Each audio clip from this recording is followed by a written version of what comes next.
Hey everybody, it's your man Fitman, head performance coach right here at the Fitman Performance Center. And today's topic, we're gonna get into the differences between winners and losers. Now, there are many differences between those who win and those who lose.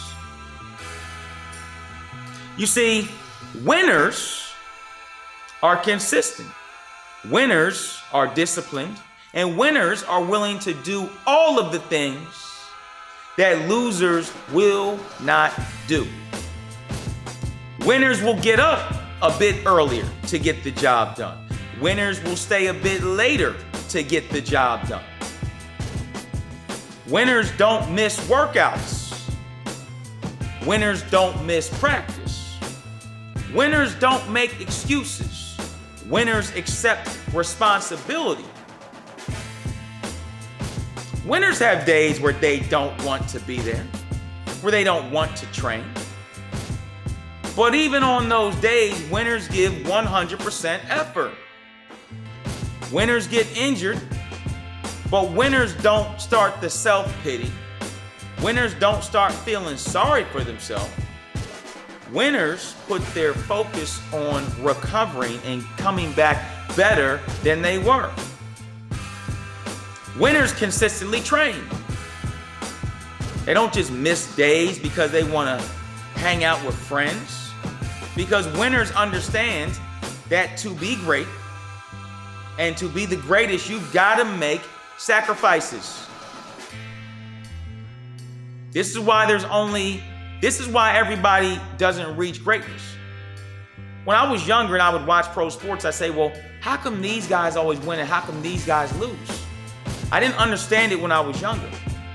As I got older, I started to look into the habits of the Michael Jordans, of the Peyton Mannings, of the Tom Bradys, of these guys who were at the top of their game. And I found that they all shared similar traits: discipline, consistency, making sacrifices, accepting responsibility. And it allowed all of them to become great, if not the greatest, at their craft. These are the traits of winners. But on the other side, you've got losers. Losers have no discipline. Losers are the kings and the queens of being inconsistent. Losers don't want to make sacrifices. Losers never accept responsibility. Losers aren't going to get up a little earlier. Losers aren't going to show up on time. And losers definitely aren't going to stay a little later. Losers are just going to get there and try to get out as soon as possible. They're not going to put in the extra work that it takes to be great. Let's say you're a basketball player and you want to go play D1. You want to get to the NBA. But you spend all your free time on social media. You spend all your free time at the mall. You spend all your free time chasing that old pie. When you could be spending that time shooting 300, 400, 500 jump shots a day. When you could be spending that time getting your handles right. When you could be spending that time in the gym getting stronger, on the track getting faster. That's the difference between winners and losers. The guy who goes D1 and the guy who goes D3, there's a difference. The guy who goes to the NBA and the guy who doesn't, there's a difference. You gotta be willing to put in the work. I speak from personal experience. I've been a loser. I've been the guy who didn't do anything extra in college to separate myself as a sprinter. Nothing extra. I would go to practice, I would lift. I didn't miss any practices, but I didn't do anything extra on top of what was mandated to do to get better. And what happened? I wasn't able to get better. I never made a name for myself as a sprinter in college. Now fast forward to 2016, when I started doing extra things, when I made my return to Masters track and field. I get up a little early. I stay out a little later. I do all the things I need to do in the gym, all the things I need to do diet-wise, all the things I need to do sleep-wise, all the things I need to do to keep my stress load down. And what happens? It shows up in my performances, y'all. I was able to run 11.57 in the 100 at age 33. I was able to run 23.78 in the 200 at age 33. How could these things happen?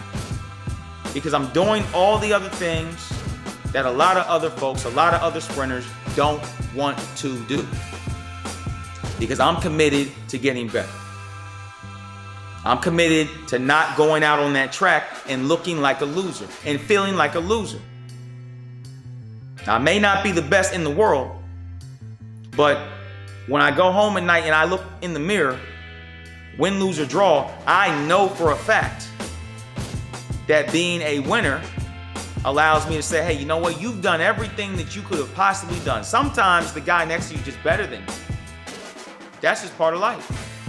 But I sleep well knowing that I've done everything I need to do to give myself the best chance to win. And that's what being a winner is all about. You can't win every single time, but if you don't put in the work that creates a winner, then you're never going to win anytime. And you'll always remain a loser. So remember, winners, consistent, disciplined, and accept that sacrifice is part of the game. Losers, inconsistent, undisciplined, and unwilling to make sacrifices to get better.